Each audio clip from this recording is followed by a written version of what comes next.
आइए, स्वागत है आपके अपने चैनल स्टडी विद MS अरनाड़ पर। तो आइए देखते हैं हम सल्तनत काल। सल्तनत काल जाने से पहले हम इसके बैकग्राउंड को देखेंगे थोड़ी देर के लिए। कि एक शासक था जिसका नाम था मोहम्मद गोरी। मोहम्मद गोरी मोहम्मद गोरी ने, हम सभी जानते हैं कि फर्स्ट जो तराइन का युद्ध सन 1191 ईस्वी में होता है और गोरी और पृथ्वीराज चौहान के बीच में होता है ये युद्ध, जिसमें पृथ्वीराज चौहान की विजय होती है और गौरी इसमें हार जाता है। द्वितीय तराइन का युद्ध होता है 1192 ईस्वी में, जिसमें गौरी जीतता है, पृथ्वीराज चौहान हार जाते हैं। फिर मोहम्मद गोरी एक और युद्ध लगता है जिसका नाम है चंदावर, और ये होता है जयचंद के बीच में, यानी 1194 ईस्वी के अंदर होता है जयचंद और गौरी के बीच में। इस युद्ध को भी गौरी बड़ी आसानी के साथ जीत लेता है। अब ये युद्ध होने के बाद गौरी रवाना हो जाता है अपनी कंट्री में या अपने देश के लिए। उसके बाद गौरी की हत्या हो जाती है 15 मार्च और सन होती है हमारे पास 1206। 15 मार्च 1206 ईस्वी में जब गौरी की हत्या कर दी जाती है तो उसने इंडिया पर तो कब्जा करा था कुछ समय के लिए, यानी कि अब भी इसी का शासक था, लेकिन इसका एक गुलाम था जिसका नाम हम सभी जानते हैं। उसका नाम था कुतुबुद्दीन ऐबक। कुतुबुद्दीन ऐबक उसका नाम था। कुतुबुद्दीन ऐबक जो था ये गौरी का गुलाम था, इसलिए इसने गुलाम वंश की स्थापना या नींव रखी सन 1206 ईस्वी के अंदर। सन 1206 ईस्वी के अंदर कुतुबुद्दीन ऐबक ने गुलाम वंश की स्थापना की और दिल्ली पर यह शासन करने लगा, और इसने कई काम भी किए इंडिया के अंदर। जैसा कि हम सभी जानते हैं कि कुतुबुद्दीन ऐबक ने ही कुतुब मीनार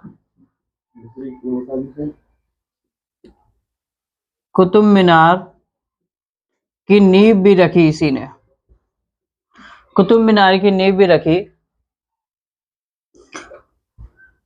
प्लस इसी शासक को लाख वक्स बोला जाता है। लाख वक्स इसलिए बोला जाता है क्योंकि ये जनताओं में, जितने भी जनता होती थी उसमें काफी धन दौलत उन लोगों को, गरीबों को ये दान करता था, इसलिए इसे लाख वक्स बोला जाता है। अब ये जो शासक है इसकी जब मृत्यु होती है तो ये घोड़े से गिरकर होती है, क्योंकि उस टाइम पर एक खेल होता था जिसे चौगान बोलते हैं, और उस घोड़े से गिरकर ही इसकी मृत्यु हो जाती है। इसकी मृत्यु के बाद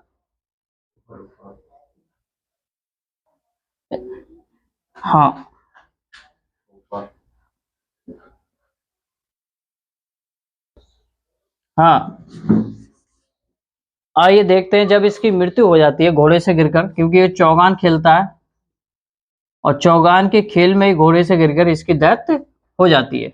इसके बाद एक शासक बनता है जिसका नाम था आराम शाह।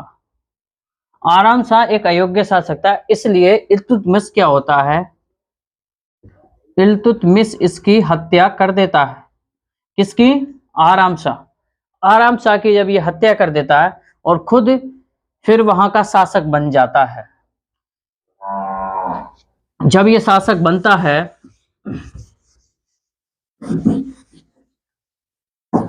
तब जो कुतुब मीनार है, कुतुब मीनार का निर्माण ये पूरा कराता है, क्योंकि वो अधूरी रह गई थी कुतुबुद्दीन मृत्यु के बाद भी। कुतुब मीनार का निर्माण कार्य जो चल रहा था उसे पूरा कराता है कौन? इल्तुतमिश ही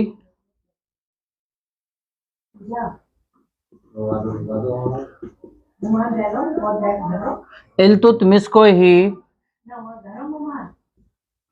दिल्ली का वास्तविक संस्थापक बोला जाता है। इसी को दिल्ली का वास्तविक संस्थापक बोला जाता है। इल्तुतमिश ने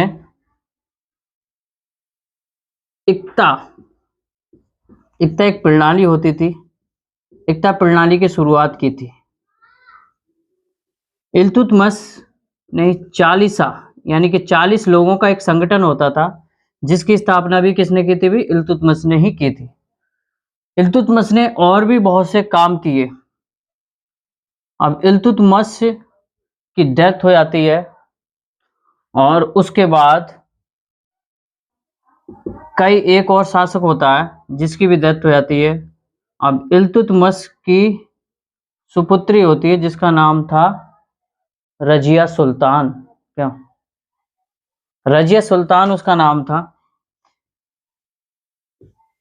रजिया सुल्तान दिल्ली की फर्स्ट महिला, या हम बोल सकते हैं पहली मुस्लिम महिला शासिका बनती है। अब ये पहली मुस्लिम शासिका महिला बनी थी, प्लस ये पुरुषों की तरह कपड़े पहने थे। इसने पुरुषों के तरह कपड़े पहने थे इसने, यानी कि पुरुषों के तरह कपड़े जो युद्ध के लिए तैयार होते वो भी इसने पहने थे और पुरुष की जो वेशभूषा थी वो भी इसने पहनी थी। रजिया सुल्तान हम बोल सकते हैं थोड़े टाइम के लिए ही वो शासिका बनती है। उसके बाद दिल्ली के जितने अमीर लोग होते हैं वो इसके खिलाफ हो जाते हैं और इसे इसकी सीट से हम बोल सकते हैं इसे राजगद्दी से हटा देते हैं। इसके बाद ये जिस पुरुष से शादी करती है उसकी सहायता से फिर शासिका बनना चाहती है, लेकिन ऐसा नहीं हो पाता है और कैथल के रास्ते में ही इसकी डेथ कर दी जाती है। रजिया सुल्तान की जैसी डेथ होती है कैथल के रास्ते पर जाते समय, यानी 1240 ईस्वी में इसकी डेथ हो गई। अब बहराम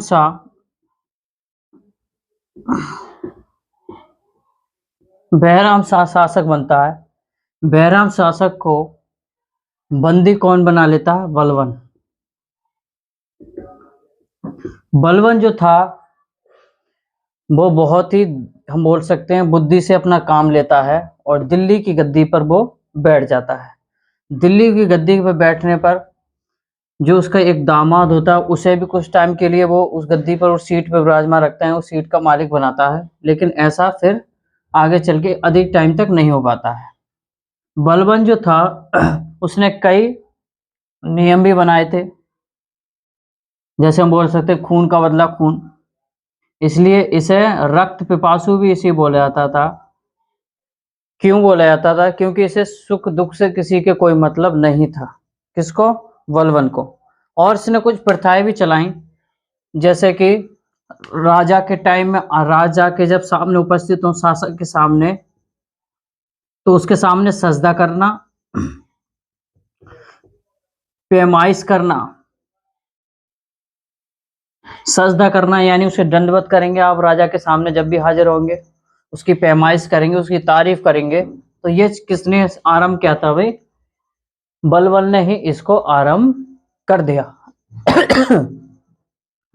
और भी इसने एक त्योहार था जो था नवरोज। नवरोज जो हम बोल सकते हैं कि वो एक यहूदी त्योहार है। यहूदी त्योहार को ही इसने क्या करा दिया? नवरोज को प्रारंभ करा दे। और मैंने अभी बताया कि इसने लोहे और रक्त या लोहे की नीति अपनाई थी अपने दुश्मनों के खिलाफ। आइए देखते हैं नवरोज प्रथा को और लोहे रक्त की नीति को इसी ने ही आरंभ किया। आइए देखते हैं और भी इसके कुछ काम किए बलबन ने जब ये बलबन शासक था उस टाइम पर जितने भी कैदी होते थे उनके साथ ये दया का कोई भाव नहीं रखता था। बलबन के दरबार में 2 कवि रहते थे जिनका नाम था अमीर खुसरो। अमीर खुसरो हम सभी जानते हैं कि बहुत ही फेमस, हम बोल सकते हैं बहुत सी फेमस कवि भी रहे, और उन्होंने अनेक राजा सॉरी अनेक राजाओं के लिए भी जितने भी शासक थे, कई राजाओं के शासन काल में ये कवि का कार्य कर चुके हैं। अमीर खुसरो को हम क्या बोलते हैं, तूत का हिंद, यानी भारत का तोता भी अमीर खुसरो के लिए बोला जाता है। अमीर खुसरो हम सभी जानते हैं कि बलबन के शासक में भी रहे, और आने वाले जैसे हम अगले शासकों के बारे में जानेंगे तो वहां पर भी ये रहे हैं। अमीर खुसरो ने ही तबला, जो तबला आज के टाइम में बजाते हैं, वो भी तबला का संस्थापक ही अमीर खुसरो के लिए बोला जाता है। अमीर खुसरो कई भाषाओं के ज्ञाता भी थे। अमीर खुसरो का जो जन्म हुआ था वो यूपी के कासगंज जिले के एक गाँव पड़ता है, उसमें वहां पर इनका जन्म हुआ था। और दूसरे राइटर थे, हम बोल सकते कवि, जिनका नाम था अमीर हसन। ये दोनों इनके शासन काल में लिखने का कार्य और कवि का दायित्व निभाते थे। सन 1290 ईस्वी में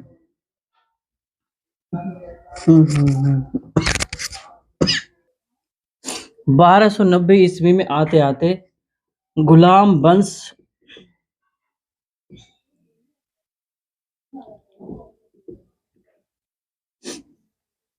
खत्म हो जाता है, और इसका गुलाम वंश का अंतिम शासक था जिसका नाम था कैमुअर्सदीन। उसके बाद ये वंश खत्म हो जाता है। और बलबन के बारे में और कुछ तथ्य हैं, उन्हें देख लेते हैं एक मिनट, कि बलबन को गुलामों का गुलाम बोला जाता है। गुलामों का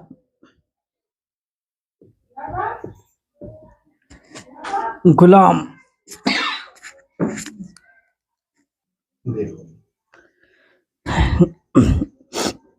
बलबन के लिए गुलामों का गुलाम बोला जाता है, क्योंकि जो कुतुबुद्दीन ऐबक का गुलाम था इल्तुतमिश, और इल्तुतमिश का भी गुलाम था बलबन। बलबन और भी कार्यों के लिए जाना जाता है, क्योंकि एक इसका नाम था, जिसका नाम था वो मौची था। कुछ टाइम के लिए इसने उसको शासक बनाया था, लेकिन वो अधिक समय तक शासक नहीं बन पाया। इसके साथ ही गुलाम वंश का समापन हो जाता है, और गुलाम वंश के बाद अब आता है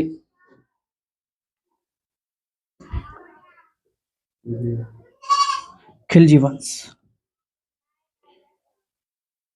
आज हमने गुलाम वंश के सीखा और भी इसके मोस्ट तत्वों के बारे में जाना। अब हम नेक्स्ट वीडियो में देखेंगे खिलजी वंश के बारे में। खिलजी वंश की स्थापना कैसे होती है, खिलजी वंश में कौन कौन से महत्वपूर्ण शासक रहे हैं, उनके बारे में भी हम नेक्स्ट वीडियो में देखेंगे। तो ये जो हमारा सेशन है आपको कैसा लगा, आप अपने कमेंट में बता सकते हैं, और हमारी जो वीडियो है इसे लाइक करें, शेयर करें और चैनल को सब्सक्राइब करें। जय हिंद, जय भारत।